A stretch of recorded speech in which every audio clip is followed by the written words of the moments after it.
Here at the Seattle Public Library, technology is at your fingertips. Whether you're a student needing Wi-Fi, checking out a book to read, or a senior exploring eBooks, the library offers digital tools to meet your diverse needs. Digital reading has been growing in usage and popularity for several years now. When COVID hit, all public facilities in Seattle had to close for several months, and so we weren't really available to come in and check out books. So they really took to ebooks and e-audiobooks, and it soared in usage. With the growing popularity of technology in younger generations, the Seattle Public Library is using ebooks and audiobooks to get more young people reading. With free access on phones and tablets, the library makes it easy and more appealing to young users. We provide a program called Library Link, which gives every Seattle Public School student and faculty member free access to our entire digital collection instantaneously with their student ID. Outside of our community too, we've talked a lot in recent years about the increase in censorship and the attempt to ban books, which affects young people more than anybody. It's really a fight for the hearts and minds of young people. When people are trying to control information, that's what they're trying to control. And so one of the things that we have invested in, thanks to our foundation partners through private funding, they have allowed us to develop a program called Books Unbanned with a partner library, Brooklyn Public Library, and that makes our entire digital ebook collection available to youth across the country for free. And so I think we're really looking to expand that access because we want kids to be reading. You can customize your experience. You can read as much as you want and then pause your e-audiobook and pick up right where you left off. So easy. You can, if you're reading an ebook, you can zoom in on the text and make it bigger. You can search it. You can make the backgrounds easier to read. So I think in so many ways, digital books have made reading much more accessible to all ages. And that's a look inside the Seattle Public Library. Reporting for FHNtoday, I'm Laney Quandt.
what we've done is create more of a community gathering space, almost like a community center type of feelings. We have after-school drop-ins. We have homework help at several locations. We have programs that engage youth and teens. We have our teen center downstairs that you could just hang out in. So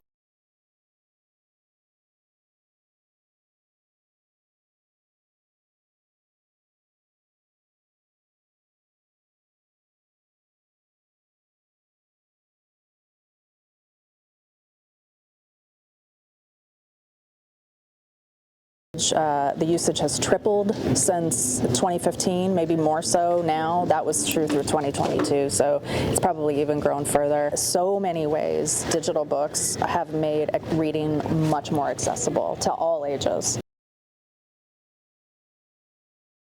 My name is Laura Gentry, Laura-Gentry. I'm the head of communications for the Seattle Public Library.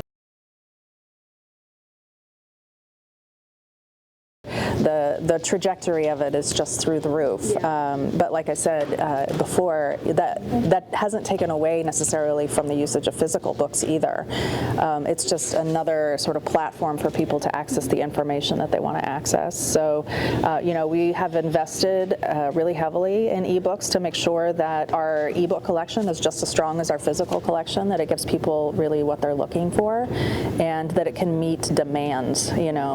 So yeah, it's created some budget challenges for ebooks because publishers set those prices pretty high for libraries. If you were to check out e-audiobook, purchase it for yourself, it might cost about $20. For libraries, it's going to cost more like $50-$60, and we're going to have to pay that every year to keep it in our collection.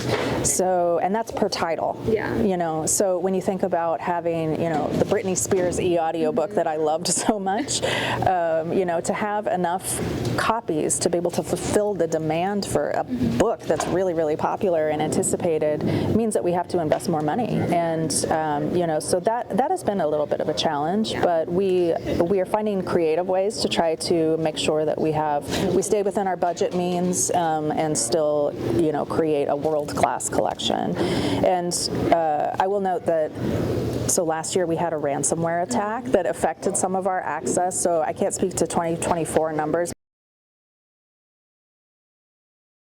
But in 2023, we were 8th in the world for our ebook collection in terms of size. So, we really do invest in that and take it seriously that we live in a city of readers, and they want access to these materials.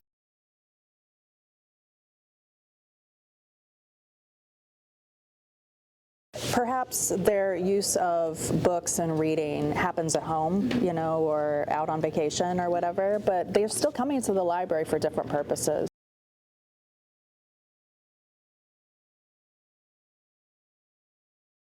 So that people feel very comfortable coming in, and that's what we've seen sort of change over. Teens have always come to the library to hang out, and so we're just looking for other things to give them to do while they're here. Oh, I think they're absolutely making reading more engaged because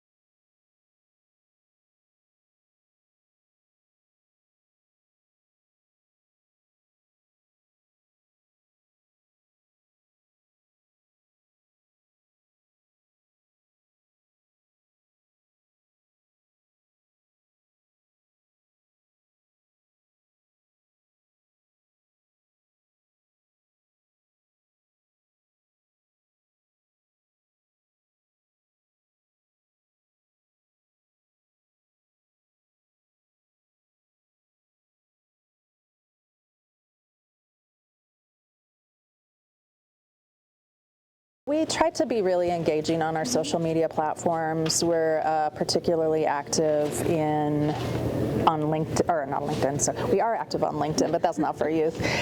We're really active on Instagram, which really gives us the opportunity to do like Instagram Reels and be more sort of authentic and personal in our voice in a way that, before we wouldn't have been able to necessarily do through press releases or something. So a good example of that is we did a reel a couple of years ago where we explained our policy around changing your name, so that if you're a young trans person who wants to change their name on their library card, you can do it very easily. You just come in and ask.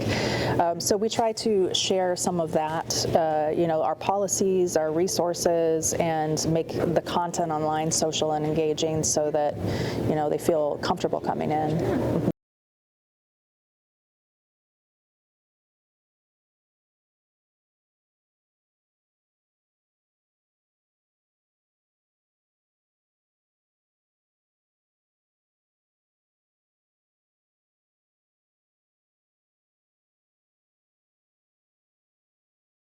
Again, I don't necessarily think that it's changed the visiting. Yeah. I think it has sort of changed the need to help older generations really understand how to use the technology to the best benefit possible.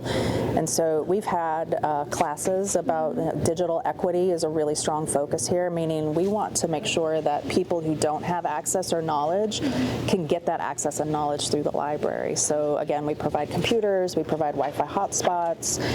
We also provide classes that teach you how to use these things and how to sign up for services. And so it gives people a very comfortable and low stakes way to learn about technology that they maybe are a little bit afraid of.